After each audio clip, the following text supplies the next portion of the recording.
নমস্কার বন্ধুরা, আপনারা ইতিপূর্বে আশা করি জেনে গিয়েছেন যে আপনাদের ভোটার কার্ডের সঙ্গে আধার লিঙ্ক করাতে হবে। আবার অনেকেই এমন ভোটার আছেন যিনাদের অলরেডি আধার লিঙ্ক কিন্তু আগে থেকে করা আছে। তো বন্ধুরা, আপনারা আপনাদের ভোটার কার্ডের সঙ্গে আধার কার্ড লিঙ্ক করা আছে কিনা অনলাইনে মাত্র 3 মিনিটে আপনারা মোবাইলের মাধ্যমে কিভাবে চেক করবেন তা এই ভিডিওতে দেখাচ্ছি। খুব সহজেই কিন্তু আপনি বুঝতে পারবেন, তাই ভিডিওটি স্কিপ না করে স্টেপ বাই স্টেপ দেখুন। আর আপনি যদি চ্যানেলটিতে নতুন হন তাহলে সাবস্ক্রাইব করতে ভুলবেন না, যাতে ভবিষ্যতে ইনফরমেটিভ ইনফরমেশন মিস না করেন। তো বন্ধুরা, এবার আসি মেন টপিকে। প্রথমে আপনার ভোটার কার্ডের সঙ্গে আধার লিঙ্ক আছে কিনা তা চেক করার জন্য চলে আসবেন গুগল সার্চ বারে, তারপর টাইপ করবেন এনভিএসপি এবং সার্চ করবেন। এবার আপনার সামনে এরকম ইলেকশন কমিশন অফ ইন্ডিয়ার ভোটারের ওয়েবসাইট কিন্তু ওপেন হয়ে চলে আসবে। এখানে এই যে ভোটার অপশনটি দেখতে পাচ্ছেন, এখানে ট্যাপ করবেন। এবার দেখুন আপনার কাছে একটি নতুন পেজ ওপেন হয়ে কিন্তু চলে এলো। এবার আপনি এই যে উপরে ডান দিকে 3 ডট দেখতে পাচ্ছেন, এতে ক্লিক করে ডেস্কটপ সাইটটি অন করে নেবেন, ফলে আপনার কাজটি করতে কিন্তু সুবিধা হবে।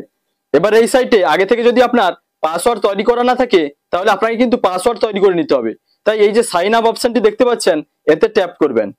তারপর এই বক্সে আপনি আপনার মোবাইল নম্বর দিয়ে দিবেন। নিচে এই বক্সে ক্যাপচা ফিল করে কন্টিনিউতে ক্লিক করবেন। তারপরে দেখুন আবার একটি পেজ কিন্তু ওপেন হয়ে চলে এলো। এতে আপনি আপনার ফার্স্ট নেম দিয়ে দিবেন। তারপর এই বক্সে আপনি আপনার লাস্ট নেম লিখে দিবেন। তারপর এই যে নিচের বক্সটি দেখতে পাচ্ছেন, এতে আপনি একটা পছন্দ মতো পাসওয়ার্ড ক্রিয়েট করে নেবেন। পাসওয়ার্ডটি ক্যাপিটাল, স্মল, স্পেশাল ক্যারেক্টার এবং লেটার এগুলি মিক্সড করে কিন্তু তৈরি করতে হবে। আমি উদাহরণস্বরূপ আপনাদের দেখিয়ে দিচ্ছি। এই যে দেখুন, এইভাবে কিন্তু আপনারা পাসওয়ার্ড তৈরি করে নেবেন। এবং নিচে যে বক্সটি দেখতে পাচ্ছেন, এতে আপনি যে পাসওয়ার্ডটি ক্রিয়েট করলেন সেই পাসওয়ার্ডটি কিন্তু সেম এই নিচের বক্সে লিখে দিবেন। তারপর রিকোয়েস্ট ওটিপিতে ক্লিক করবেন। তারপর আপনার মোবাইলে একটি ওটিপি চলে আসবে। এই ওটিপিটি আপনি এই বক্সে ফিল করে ভেরিফাই করে দিবেন। তারপর আপনার পাসওয়ার্ড কিন্তু তৈরি হয়ে যাবে। এবার আপনি আবার ওই পেজে চলে যাবেন। তারপর এই যে লগ ইন দেখতে পাচ্ছেন, এই লগ ইনে ক্লিক করবেন। এই বক্সে আপনার মোবাইল নম্বর বসিয়ে দিবেন। নিচের বক্সে যে পাসওয়ার্ডটি আপনি তৈরি করলেন তা বসিয়ে দিবেন। আর এই বক্সে আপনি ক্যাপচা দেখে দেখে ফিল করে দিবেন। তারপর রিকোয়েস্ট ওটিপিতে ক্লিক করলে আপনার মোবাইলে কিন্তু ওটিপি চলে আসবে। সেই ওটিপিটি আপনি এই বক্সে ফিল করে এই যে ভেরিফাই অ্যান্ড লগ ইন অপশনটি দেখতে পাচ্ছেন, এতে ট্যাপ করবেন।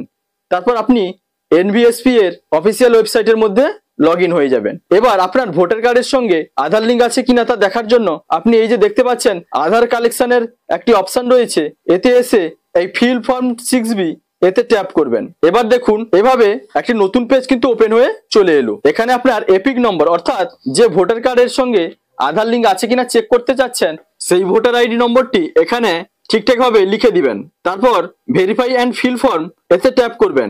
এবার সঙ্গে সঙ্গে দেখুন এই যে নিচে দেখাচ্ছে warning, epic number already linked, অর্থাৎ আপনার এপিক নম্বর কিন্তু আধারের সঙ্গে অলরেডি লিঙ্ক করা আছে আগে থেকে, তাই আপনাকে আর নতুন করে লিঙ্ক করতে হবে না। তারপরে দেখুন লেখা আছে please try again with different epic, অর্থাৎ আপনি যদি চান আপনার বাড়ির অন্য কারুর এপিকের সঙ্গে আধার লিঙ্ক আছে কিনা সেই স্ট্যাটাস দেখতে, তাহলে এখানে আপনি দেখতে পারেন। সেই এপিক নম্বর দিয়ে আপনি চেক করতে পারেন। তো বন্ধুরা, যাদের কিন্তু এই লেখাটি আসবে না তাদের কিন্তু নতুন করে ভোটার আইডির সঙ্গে আধার লিঙ্ক করাতে হবে। এর জন্য সরকার কিন্তু নতুন একটি সাইট তৈরি করবে এবং তা চালু হলে আমি আপনাদের স্টেপ বাই স্টেপ দেখাবো কিভাবে ভোটার কার্ডের সঙ্গে আধার লিঙ্ক করতে হবে। তো বন্ধুরা, এই ছিল আজকের ভিডিওটি ভালো লাগলে লাইক, কমেন্ট, শেয়ার এবং সাবস্ক্রাইব করতে ভুলবেন না। দেখা হচ্ছে পরবর্তী কোনো ইনফরমেটিভ ভিডিওর সঙ্গে। আপনারা ভালো থাকবেন, সুস্থ থাকবেন। Thank you.